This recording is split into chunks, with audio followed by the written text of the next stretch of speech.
오늘은 우리 시대소망 제40장 호수의 밤 내용을 가지고 우리 함께 말씀 나누겠습니다. 지난주의 말씀에 이어서 계속 나옵니다. 우리 본문의 말씀은 마태복음 14장 22절로 33절에 있는 말씀을 우리 함께 보시겠습니다. 성경을 찾아보셔도 되고요. 앞에 또 말씀이 나오니까 한번 보시기 바랍니다. 예수께서 즉시 제자들을 재촉하사 자기가 무리를 보내는 동안에 배를 타고 앞서 건너편으로 가게 하시고 무리를 보내신 후에 기도하러 따로 산에 올라가시다. 저물매 거기 혼자 계시더니 배가 이미 육지에서 술이나 떠나서 바람이 거슬림으로 물결을 인하여 고난을 당하더라. 밤 사경에 예수께서 바다 위로 걸어서 제자들에게 오시니 제자들이 그 바다 위로 걸어오심을 보고 놀라 유령이라 하며 무서워하여 소리 지르거늘 예수께서 즉시 일러 가라사대 안심하라 내니 두려워 말라. 베드로가 대답하여 가로되 주여 만일 주시거든 나를 명하사 물 위로 오라 하소서 한데 오라 하시니 베드로가 배에서 내려 물 위로 걸어서 예수께로 가되 바람을 보고 무서워 빠져가는지라. 소리질러 가로되 주여 나를 구원하소서 하니 예수께서 즉시 손을 내밀어 저를 붙잡으시며 가라사대 믿음이 적은 자여 왜 의심하였느냐 하시고 배에 함께 오름에 바람이 그치는지라. 배에 있는 사람들이 예수께 절하며 가로되 진실로 하나님의 아들이로소이다 하더라. 네, 오늘 본문의 말씀입니다.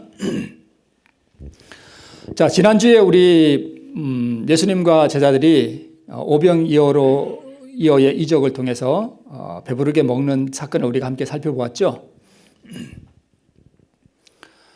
그때가 이제 여러분 오늘 참 따뜻한 봄날이죠. 네, 이제 봄이 진짜 온 것 같습니다. 이런 봄날 저녁에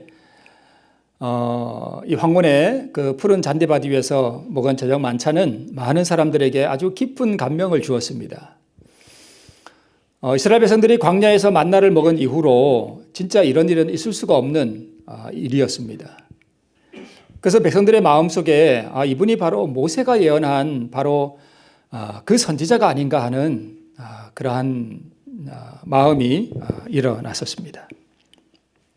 그래서 이 제자들과 이 백성들의 마음속에 확신이 생겼습니다. 그토록 오래 기다리던 구원자가 바로 우리 곁에 계시다라고 하는 그런 확신이 있었습니다. 그래서 유대를 지상의 낙원으로 만들 수 있는 분, 젖과 꿀이 흐르는 땅으로 만드실 분, 로마를 부수고 유대를 구원할 그런 메시아가 오셨다라고 하는 확신이 그 오병이어의 이적을 통해서 이 제자들과 백성들의 마음에 확신으로 가득 차게 되었습니다. 뭔가 핀트가 안 맞은 것 같죠? 네, 백성들이 지금 확신에 찬 메시아의 사명과 진짜 예수님의 그 메시아의 사명과는 지금 뭔가 지금 잘 안 맞는 것 같습니다. 그렇죠? 이 백성들이 진짜 깊은 감명을 받았습니다. 오병이어의 이적을 통해서 우리의 삶의 문제, 우리 삶의 그 고난을 당하고 어려움을 주는 그러한 문제들을 해결할 수 있는 분이 우리 중에 오셨다라고 하는 그러한 감명과 확신이 이 백성들의 마음에 가득 차게 되었습니다. 그래서 거기 오병이어의 이적에 참여했던 사람들이 어떤 마음이 일어났는가 하면 특히 제자들 이분을 뭘로 삼자? 왕으로 삼자라고 하는 그러한 운동이 거기서 일어났습니다. 그런데 예수님께서 거기에 응하셔요? 응하시지 않아요? 응하시지 않습니다. 오히려 책망하시고 백성들을 다 흩어버리는 그런 일들을 하셨습니다. 여러분, 예수님을 만약에 왕으로 추대하면 어떤 일이 일어나는가 하면 지금 제사장과 관원들은 예수님의 생명을 노리고 있죠. 어떻게 하든지 없애려고 하는 그런 일이 좀 진행 중에 있었습니다. 그래서 그분을 왕위에 추대하려는 운동에는 로마의 정치 세력을 업은 유대 지도층과 예수님의 옹호자 사이에 폭력과 폭동이 뒤따를 것이었습니다. 그 당시 유대 지도층은 로마의 정치 세력과 야합하고 있었거든요. 이것을 아신 예수님은 즉시 무리를 해산을 시키셨습니다.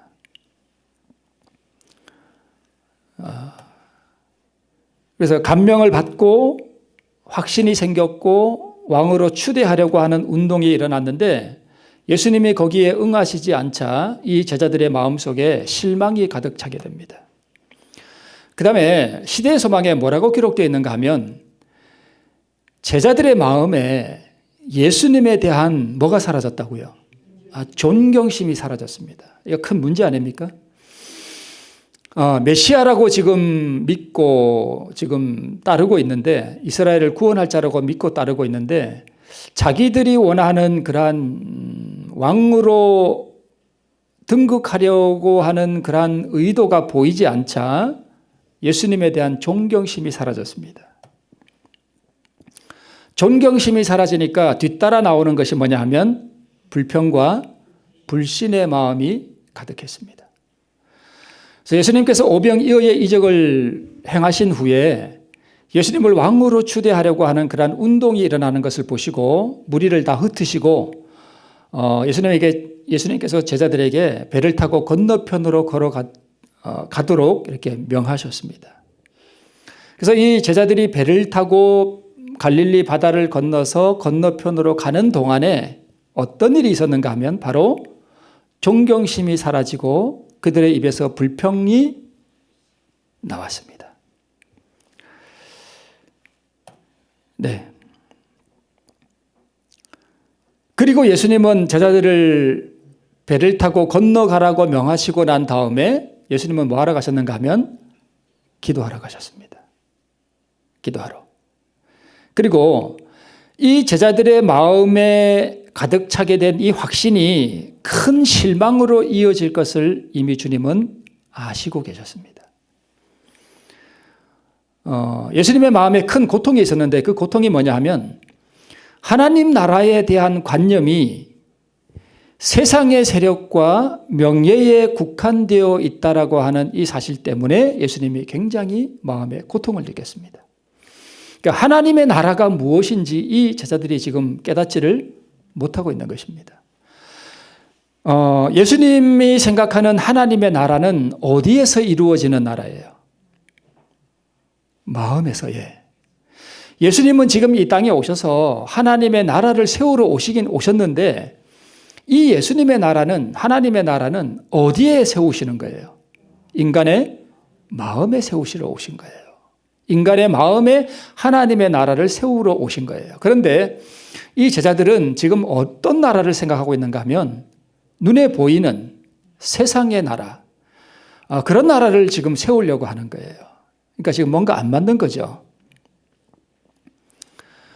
그러니까 이 제자들의 마음에 예수님이 왕으로 임재하시고 제자들은 그 나라의 신민이 되는, 그리고 하나님의 율법에 의해서 다스림을 받는 그러한 나라를 세우시러 지금 예수님께서 오셨는데 전혀 지금 예수님의 사명에 대해서 깨닫지를 못하고 있는 것입니다.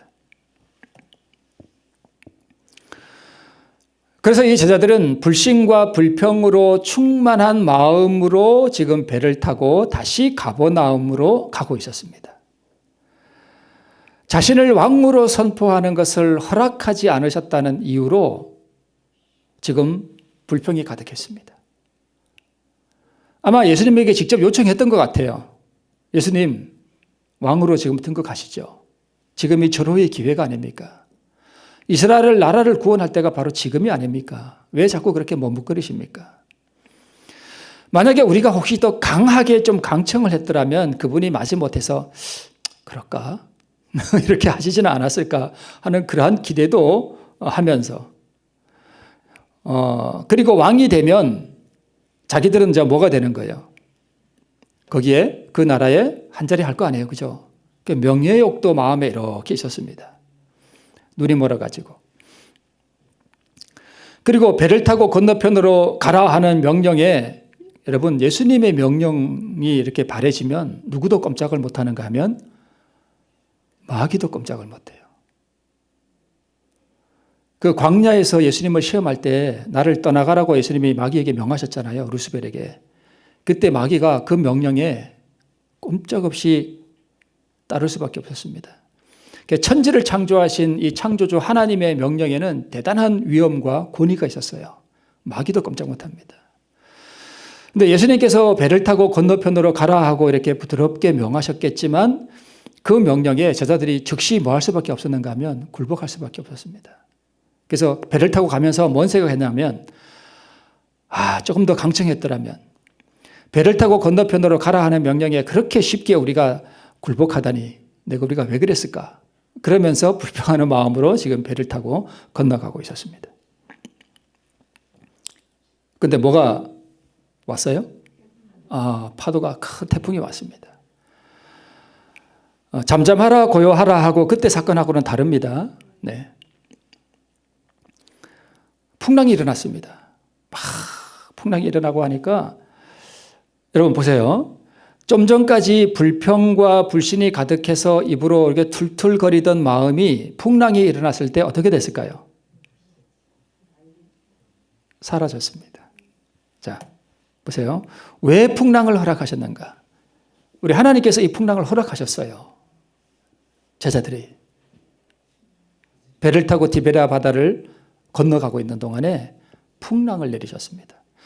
요나가 예수님의 명령을, 하나님의 명령을 거역하고 다시스로 도망갈 때 풍랑을 내리셨던 것처럼 풍랑을 허락하셨습니다. 왜 그러셨을까? 제자들의 마음속에 이런 생각이 있었어요. 이렇게 능력 있는 선생과 함께 있는데, 오병이어의 이적을 일으키는 이런 능력 있는 선생과 함께 있는데 왜 우리는 계속 속이는 자들이라는 오명을 안고 살아야 되나? 이런 오명을 진짜 듣고 살았어요. 제자들이 예수님과 함께 다닐 때 속이는 자들. 그리고 거짓 선지자의 제자들이라는 말을 언제까지 우리가 들어야 되나? 이런 생각을 하고 있었습니다. 실제 들었단 얘기예요. 예수님은 거짓 선지자고 제자들은 그 거짓 선지자를 따르는 제자들이라는 말을 늘 듣고 살았습니다. 괴롭잖아요. 그리고 예수님은 이렇게 능력이 있으신 분인데 왕이 되면 일을 좀 더 쉽게 할 수 있잖아요. 하나님 나라를 세우는 것을. 그런데 왜 왕이 안 되시고 자꾸 이렇게 한적한 데로만 다니시고 피해만 다니시나. 우리가 가는 길을 좀 더 쉽게 갈 수 있을 텐데 왜 이렇게 자꾸 어렵게 일을 하시나. 이런 생각을 하고 살았습니다. 했습니다. 바다 위에서.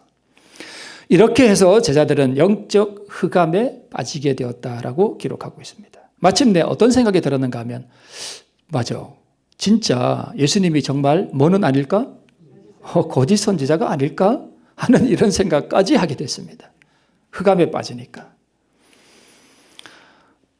그런 생각까지 했을 때 뭐가 내렸는가 하면 바로 풍랑이 일어났습니다.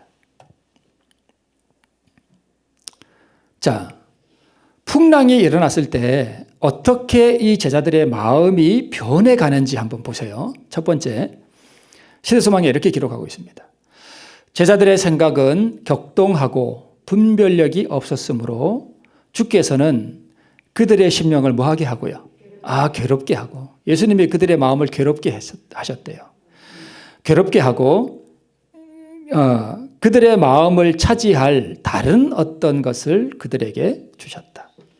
그러니까 제자들의 마음에 지금 뭐가 가득 들었어요? 불평, 불신, 그 다음에 예수님이 혹시 진짜 거짓 선지자가 아닐까 하는 그런 의심, 이런 게 마음에 지금 가득했단 말이에요.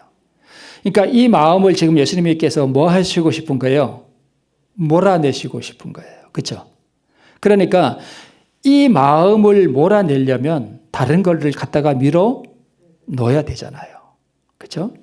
그래서 하나님께서는 사람들이 스스로 무거운 부담과 근심을 자초할 때는 때때로 이렇게 하신다라고 기록하고 있습니다. 걱정 안 해도 될 일을 자기가 스스로 자꾸 걱정하고 마음의 무거운 부담을 가지고 이런 걸 자초한단 말이에요. 그죠? 우리 인생들이 제자들은 근심할 필요가 없었던 것이다. 이미 위험은 접근해 오고 있었다. 그들의 마음을 차지할 다른 어떤 것을 그들에게 주셨습니다. 그게 뭐예요? 풍랑이었습니다. 그죠? 자, 두 번째, 그 다음에 어떻게 되나 하면 강풍이 그들을 때릴 때 그들은 겁에 질렸다. 그들은 불만도, 불신도, 안타까움도 다 잊어버렸다. 지금 뭐 해야 되니까? 살아남아야 되니까. 살아남는 게 이게 중요하지, 불평, 불신 이런 건 지금 중요하지 않잖아요. 그죠? 각 사람은 모두 배가 가라앉지 않게 하려고 힘썼다. 살아남아야 되니까. 그 어두운 밤에 여러분 풍랑이면 얼마나 무섭겠어요. 겁에 질려가지고, 그죠? 네. 세 번째, 저들은 폭풍과 암흑의 바다 가운데서 속수무책이라는 것을 깨달았고, 또 저들은 선생이 함께 계셨으면 하고 갈망하였다. 변해가죠, 마음들이, 그죠? 불평과 불신과 이게 의심이 가득한 마음에 예수님께서 풍랑을 주시니까 이제는 그런 것도 다 잊어버리고 살아남아야 되겠다라고 하는 그런 마음이 들었어요. 그런데 애를 쓰다 보니까 돼요, 안 돼요? 안 되잖아요. 우리가 참으로 무력하구나라는 것을 깨닫게 됐습니다. 그래서 좀 전까지는 거짓 선지자가 아닐까 하고 존경심도 사라지고 그분 도대체 왜 그럴까라고 하는 그런 의심과 불신하던 마음은 다 사라지고 이제는 그분이 우리와 함께 계셨으면 하는 갈망하는 상태로 가게 됐습니다. 자, 불평과 불신하는 마음이 지금 어떻게 됐어요? 사라졌죠. 그리고 이제는 마음이 변해서 좀 전까지는 의심하고 존경심이 사라졌던 그분이 우리와 함께 계셨으면 이 난관과 어려움 가운데서 우리가 구원함을 받을 텐데 라고 하는 마음으로 지금 점점 뭐 해가요? 바뀌어 가고 있는 모습을 보고 있습니다. 보세요. 근심할 필요가 없고 불신에 빠질 이유가 없고 실망할 이유가 없는데 불평하고 의심하면 그러한 마음을 사라지게 할 파도를 허락하시고 그럴 때 제자들은 예수님을 갈망하게 된다는 것입니다. 우리가 살면서 이렇게 하지 않나요? 예. 근심할 이유가 없고 우리가 하나님을 믿고 그분이 얼마나 우리를 사랑하시고 신실하신 분이라고 하는 것을 우리가 알매도 불구하고 우리가 불평하고 의심하게 되면 그러한 마음을 사라지게 할 파도를 우리에게 허락하신다는 것입니다. 자, 제자들이 막 그 파도와 싸우고 있을 때 예수님은 어떻게 하셨어요? 기도를 마치시고 바다가에 오셔서 우리는 우리 눈으로 보면 제자들이 안 보이죠. 칠흑같이 어두우니까. 그런데 예수님은 그들을 뭐 하고 계셔요 지금? 보고 계셔요. 파도와 싸우는 그들을 지금 유심히 보고 계셔요. 예수께서는 그들을 잊지 않으셨다. 감찰하시는 자 예수께서는 해안에서 겁에 질려 태풍과 싸우고 있는 그들을 보셨다. 예수께서는 일순간도 당신의 제자들을 잊지 않으셨다. 예수의 눈은 깊은 우수를 띠시고 폭풍에 시달리는 귀한 짐을 실은 배들을 쫓으셨으니 이는 이 사람들이 세상의 빛이 될 것이었기 때문이다. 저는 그런 거 한번 보고 싶어요. 깊은 우수를 띤 예수님의 눈동자. 어떨까? 지금 제자들은 자기를 예수님의 입장에서 보면 제자들은 지금 자기를 뭐 하고 있어요? 불신하고 있죠. 불평하고 있죠. 존경심도 사라졌죠. 그죠? 그럼에도 불구하고 예수님은 깊은 우수를 띠시고 폭풍과 싸우고 있는 어둠 속에서 폭풍과 싸우고 있는 그들을 지금 보시고 계셨습니다.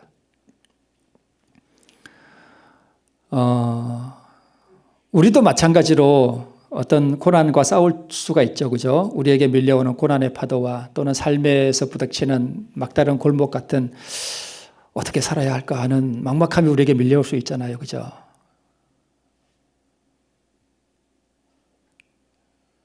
육체의 어떤 질병 같은 게 올 때 다 그런 마음이 들잖아요. 그죠? 그래서 우리가 그러한 파도와 우리가 싸우고 있을 때 주님께서는 한순간도 우리를 뭐 하지 않으신다고요? 잊지 않으시고 우리를 계속 이렇게 주목하고 보신다고 하는 사실입니다. 그러니까 우리가 근심할 이유가 없겠죠. 예. 제자들이 언제 구원을 얻었는가? 그들의 마음이 뭐 되고요? 진정되고 거룩하지 못한 야심이 뭐 되고요? 가라앉고 겸손히 도움을 요청하는 기도를 드렸을 때 그들은 구조를 받았다라고 기록하고 있습니다. 그러니까 왜 하나님께서 그들에게 폭풍을 허락하셨는가 하면 그들의 마음을 진정시키기 위해서 거룩하지 못한 야심을 깨뜨려 버리기 위해서 그다음에 그 고난과 어려움 가운데서 겸손하게 도움을 요청하는 기도를 할 수 있는 그런 마음을 주시기 위해서 태풍을 허락하셨습니다. 그래서 우리도 우리 삶에 어떤 태풍이나 파도가 이렇게 밀려올 때 이 장면을 우리가 기억해 볼 필요가 있습니다. 왜 이것이 나에게 이르러 왔을까? 내가 혹시 불평과 불신 가운데 빠져 있는 것은 아닐까? 라고 하는 것을 우리가 돌아볼 필요가 있겠습니다.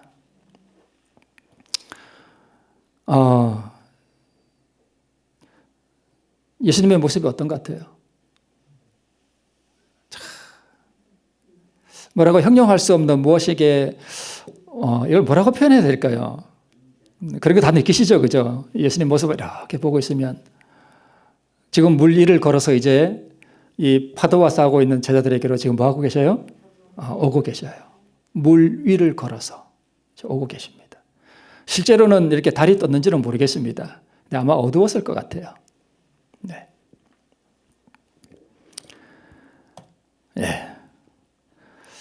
이제 제자들이 막 이제 정말 우리 속수무책이고 이제 죽었구나 싶을 때 바다에서 뭐가 희미하게 막 다가오고 있는 거예요. 근데 이 갈릴리 바다에서 배를 타는 이 제자들에게 미신이 하나 있었는데 그게 뭐냐 하면 밤에 바다에서 유령을 보면 뭐 한다? 죽는다는 미신이 있었습니다. 그래서 이 제자들이 살려고 파도가 막 싸우고 있는데 갑자기 뭐가 보여요. 물이 한 게 점점 가까이 오고 있어요. 제자들이 얼마나 놀랐겠어요. 귀신을 본 거예요.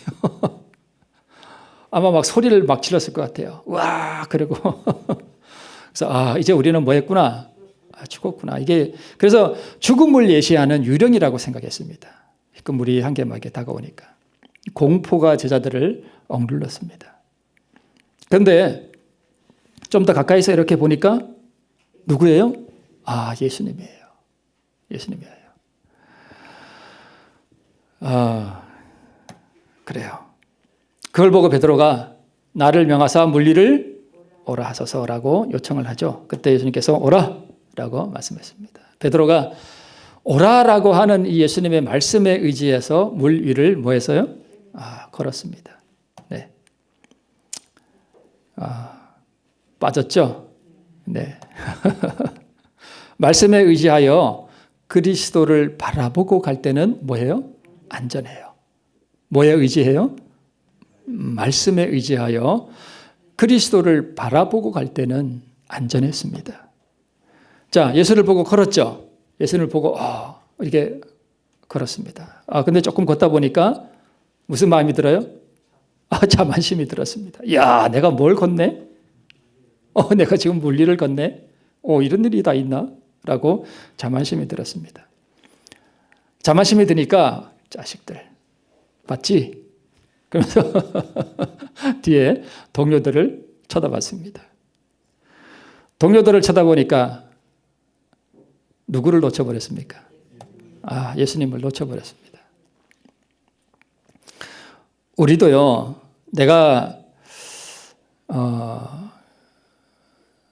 제가 이런 글을 봤습니다. 어떤 이제 일제시대 때 어떤 그 목사님이 신사참배를 반대해가지고 감옥에 가가지고 수년 동안 모진 고문을 견디고 이제 교회에 돌아와서 설교를 하는데 설교 제목이 죽도록 충성하라라고 하는 설교를 이제 하는데 자기가 그때 초등학교 5학년인가 뭐 중학생이었는데 그 설교를 듣고 너무 깊은 감명을 받았다고 하는 그런 글을 제가 봤는데 그러면서 또 무슨 글이 이어서 나오는가 하면 근데 그 동네에 좀 더 큰 교회가 있었대요. 근데 좀 더 그 큰 교회에 있는 목사님이 도망을 갔대요. 왜 도망을 갔냐면 신사참배했거든요. 부끄러워서 도망간 거예요. 근데 저는 그것을 보면서 이 목사님이 정말 이게 그 충성한 목사님이 이렇게 배를 보여줬대요. 근데 여기 막 인두로 다 기져가지고 막 만신창이가 된 배를 보여줬대요. 그 목사님 참으로 훌륭하죠. 저는 뭐 그것을 절대 불신하지 않습니다. 부정하지 않습니다. 근데 무슨 생각도 드는가 하면 자칫 잘못하면 그 충성이 뭐가 될 수 있는가 하면 자기의가 될 수 있습니다. 그때가 제일 위험해요. 아주 조심해야 돼요. 그럴 수 있어요. 얼마든지 그럴 수 있어요. 우리가 일어섰다고 생각하는 순간이 가장 위험한 순간이에요. 반면에 부끄러워서 도망간 그 목사님은 어떤 현상이 일어날 수 있는가 하면 깊은 회개로 들어갈 수도 있습니다. 그러니까 사람을 함부로 판단해서는 안 돼요. 저는 그 모습을, 그 후에 일어날 일들을 제가 한번 살펴봤습니다. 베드로가 물 위를 걸었을 때 바로 그 상태에 빠진 거예요. 뭔가 이루었을 때 자만심이 들고 자기의가 되고 사람들에게 나 봤지 하는 순간 예수님을 놓쳐버렸습니다. 놓쳐버리니까 뭐가 보여요? 파도가 보이는 거예요. 파도가 보이니까 겁이 나는 거예요. 겁이 나니까 믿음이 무너져 버렸습니다. 이게 이제 순서가 이렇게 진행이 되는 거예요. 이렇게.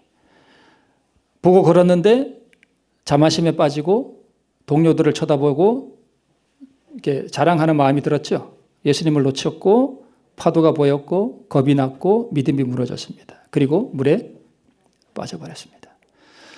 이런 루트를 통해서 타락한 사람이 부지기수로 많습니다. 한때 놀라운 일을 행했던 사람들이요, 이러한 일들을 똑같은 이 루틴을 통해서 파도에 빠져버린 사람들이 엄청 많아요. 믿음이 적은 자여 왜 의심하였느냐라고 예수님께서 그를 건져주셨죠.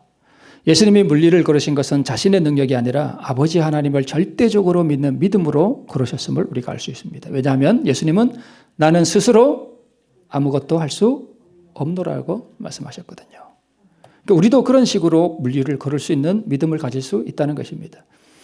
그렇다고 우리가 바닷가에 가서 예수님 저 믿음 있습니다. 바다 위를 좀 걷게 해주십시오. 그러면 예수님은 그런 기도 안 들어주십니다. 왜 안 들어주실까요? 네? 물 위를 걸을 필요가 없기 때문이에요. 무슨 뜻인지 아시죠? 그런데 물 내를 내가 걸음으로 하나님께 정말 영광이 될 만한 어떤 일이 있으면 우리를 물 위를 걷게 하실 수도 있습니다. 그러나 그런 일은 별로 없습니다. 하나님께서 지금 우리에게 그런 큰 이적을 잘 주시지 않는 이유는 우리가 너무 연약하기 때문에 뭐 조금 했다 그러면 베드로처럼 금방 빠져버려요. 그래서 그런 일들은 잘 안 해주십니다. 그리고 굳이 그런 일을 할 필요가 없기 때문입니다. 그리고 풍랑을 허락하신 이유 크게 두 번째. 바다에서 일어난 이 사건을 통하여 그분께서는 베드로에게 그의 연약함을 보이시기를 원하셨습니다. 네. 그런데 베드로가 약하였던 것은 자신을 강하다고 생각한 바로 그 점이었다. 그리고 그가 자신의 연약함을 식별할 때까지는 그리스도께 의지할 필요를 깨달을 수 없었다. 그 다음에 잘 보셔요. 만일 베드로가 바다에서 있었던 경험을 통하여 예수께서 가르치시고자 하셨던 교훈을 뭐 했었더라면? 배웠었더라면 큰 시험이 닥쳐왔을 때 넘어지지 않았을 것이다. 이게 무슨 얘기일까요? 가야바의 법정에서 예수님을 몇 번 부인해요? 3번 부인했죠. 왜 부인했는가 하면 이 바다에서 자기가 얼마나 연약한가에 대한 그 교훈을 배우지 못했습니다. 그래서 또 넘어졌던 거예요. 이게 가야바의 법정으로 올라가는 돌계단이거든요. 저 계단으로 예수님이 실제로 올라가셨을 거예요. 그죠? 가야바의 그의 대제사장이었던 가야바는 집이 이렇게 예루살렘 어떤 그 구역 그 위에 이렇게 있었던 것 같아요. 계단을 따라서 이렇게 올라갑니다. 저 위에 예수님이 계단을 타고 올라가셔서 가야바의 집에서 재판을 받으시고 저기를 다시 내려오셨습니다. 내려오시기 전에 베드로가 저기를 따라갔다가 예수님을 3번 부인하고 바로 저 돌계단을 정신없이 뛰어내려왔습니다. 베드로가 보이지 않나요? 보이죠? 믿음의 눈으로 베드로가 울면서 정신없이 저 돌계단을 뛰어내려와서 저기 이렇게 내려오면 건너편에 그 기드론 시내를 건너서 반대편 겟세마네 동산 글로 통하거든요. 저 계단을 정신없이 뛰어내려와가지고 가책 때문에 건너편으로 가가지고 그 동산에 가가지고 한없이 울죠. 그죠? 자기가 얼마나 연약하다는 사실을 그때 배웠더라면 이런 일이 없었을 텐데 그는 그 교훈을 배우지 못했기 때문에 예수님을 3번이나 부인했고 저 돌계단을 울면서 뛰어내려와야 했습니다. 하나님께 끊임없이 의지할 필요를 깨닫지 못하는 자들은 시험에 지고 말 것이다. 우리는 지금은 우리의 발이 안전하여 결코 동요되지 않을 것처럼 생각할지 모른다. 우리는 확신을 가지고 나는 내가 믿어온 분을 안다. 아무것도 하나님과 그 말씀에 대한 나의 믿음을 흔들어 놓을 수 없다고 말할 수 있을지 모른다. 지금 우리가 그렇게 생각할 수 있잖아요. 그죠? 나는 믿음이 있어. 그러면서 그러나 사단은 유전적이거나 개발된 품성의 특성을 이용하여 자신의 필요나 결함에 눈이 멀도록 계획하고 있다. 자신의 연약함을 깨닫고 확고부동하게 예수를 바라봄으로써만 우리는 안전하게 행할 수 있다라고 말하고 있습니다. 우리의 연약함을 깨닫고 말씀에 의지하여 언제나 예수 그리스도만을 바라보고 겸손하게 동행하시는 우리 모두가 되기를 바라면서 말씀을 마치겠습니다. 우리 마치는 참